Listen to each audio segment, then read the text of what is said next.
बहुत ध्यान देना महाराज, सावन के महीने में जो अधिक मास पड़ता है उसमें 7 जगह अर्थात 7 तिथियां ऐसी हैं जिस दिन 5 दीप का वर्णन किया गया है हमारे शास्त्रों में। अब बहुत सावधानी से सुनिएगा। पहली है पंचमी तिथि। अधिक मास सावन का जब मेल हो, अधिक मास सावन के महीने में अगर पड़े और पंचमी तिथि आप अगर शुरू की, मतलब आज भी पंचमी है, मान लो आज की पंचमी अगर आप नहीं कर पाए तो अगली जो पंचमी आ जाए अधिक मास के महीने में आप वो भी कर सकते। पंचमी, अष्टमी, एकादशी, प्रदोष, शिवरात्रि, अमावस्या, पूर्णिमा, ये 7 तिथियां हमारे यहाँ सावन के अधिक मास का जो संजोग होता है, इसमें ये 7 तिथियां, फिर से बोलो, पंचमी, अष्टमी, एकादशी, प्रदोष, शिवरात्रि, अमावस्या, पूर्णिमा, ये वो तिथियां हैं 7 जिन तिथियों में अगर हम 5 दीप घृत के, घी के 5 दिए अगर अपने दरवाजे के बाहर केवल भगवान की भक्ति के लिए, शिव तत्व की प्राप्ति के लिए, वैसे तो दीप लगाना चाहिए, तुलसी के क्यारे के पास लगा दो, मंदिर में लगा दो, या शिवालय पर लगा दो, या देवालय पर लगा दो, और इस कीचड़ पानी में अगर कहीं ना जा पाओ, अगर पानी वानी बरस रहा है, जगह जगह बहुत पानी है, भले इधर क्षेत्र में इतना ना दिख रहा हो पर अन्य क्षेत्रों में बहुत पानी है, तो कोई ना जा पाए तो भगवान का स्मरण कर कर उन दीप को भगवान के सामने प्रज्वलित कर कर 5 दिए इन तिथियों में, पंचमी, अष्टमी, एकादशी, प्रदोष,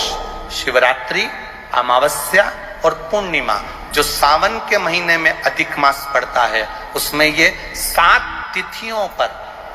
जो 5 दीप भगवान के सामने प्रज्वलित कर कर अपने दरवाजे के पास में बाहर की ओर रख देता है, उसके घर में कभी रोग, बीमारी और लक्ष्मी की कोई कमती नहीं होती, उसका जीवन सार्थक हो जाता है। पर सावन के महीने में अधिक मास के संजोग पर ये होता है। बाकी के समय पर अधिक मास कोई से भी अगर महीने में आ गया, आषाढ़ का आ गया, या कोई महीने में कार्तिक का आ गया अधिक मास, या कोई अन्य महीने में आ गया, तो उसका प्रमाण नहीं है महाराज। सावन के महीने में अगर अधिक मास पड़ रहा है तो ये 5 तिथियां। अब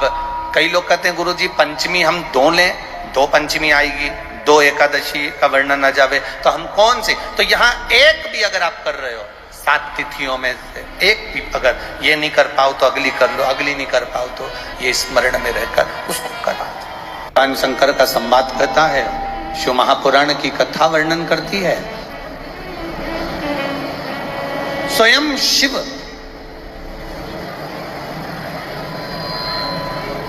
भगवान नारायण के कहने पर मलमास को भी वर प्रदान कर देते। स्वयं भगवान नारायण ने तो वर दिया, साथ में स्वयं देवाधिदेव महादेव ने भी वर दिया, और महादेव ने कहा सुन मलमास, जिस समय पर घड़ी, पल, नक्षत्र, समय बदलते बदलते तो मलमास सावन के महीने में जब आएगा, सावन के महीने में जब तू पहुंचेगा और जो अपने हृदय से मेरी आराधना मल मास में, पुरुषोत्तम मास में, अधिक मास में करेगा, शिव जी कहते हैं उसकी जिंदगी में कभी कोई दुख में आने नहीं दूंगा। ये शिव तत्व की प्राप्ति। जिसकी किडनी, लीवर खराब हो जाता है, डायलिसिस चल रहे हो, 1 हफ्ते में 2 बार हो रहे हो, 3 बार हो रहे हो, या बार बार हो रहे हो, उनसे निवेदन है प्रयास करो, प्रयास करें। एक सफेद दुर्वा, दुर्वा जानते हो सब लोग? अरे जम के तो बोलो। वो गणेश जी को जो धूप चढ़ती है दुर्वा, वो हरी होती है। ये जितनी हरी दुर्वा लगी होती है, इसमें एक सफेद दुर्वा भी लगी होती है, सफेद कलर की दुर्वा होती है। एक सफेद दुर्वा शिव जी को समर्पित कर कर 1 लोटा जल, कुंद का ईश्वर अवधूतेश्वर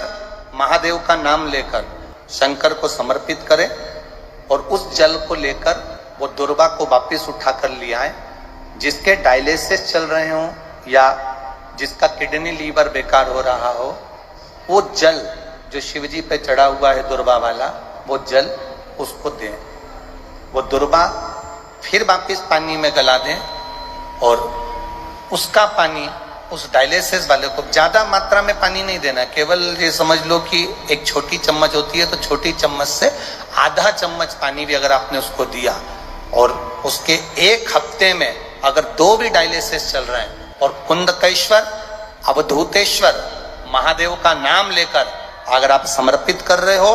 और वो जल उसको दे रहे हो, तो ये निश्चित है कि 4-5 हफ्ते में उसके डायलिसिस धीरे धीरे कम होना चालू हो जाएंगे और उसको लाभ मिलना प्रारंभ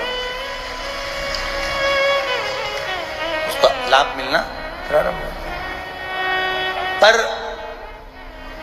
करना कब है इसको, कब कर सकते हैं? तो शिव महापुराण की कथा में वर्णन आया है, सावन का जो अधिक मास है, इस सावन के अधिक मास में जो शिवरात्रि पड़ेगी,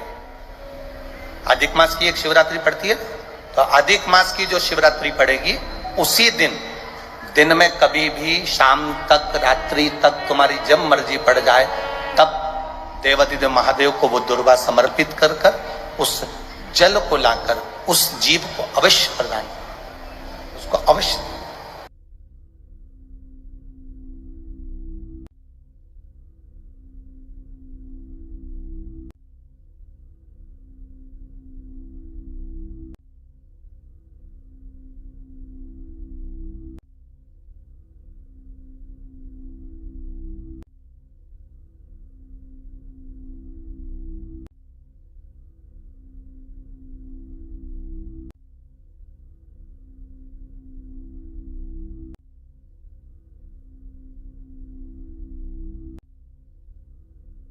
दोस्तों ये जानकारी अगर आपको पसंद आई हो तो चैनल को सब्सक्राइब कीजिए, वीडियो को लाइक कीजिए और कमेंट में श्री शिवाय नमस्तुभ्यम अवश्य लिखिए।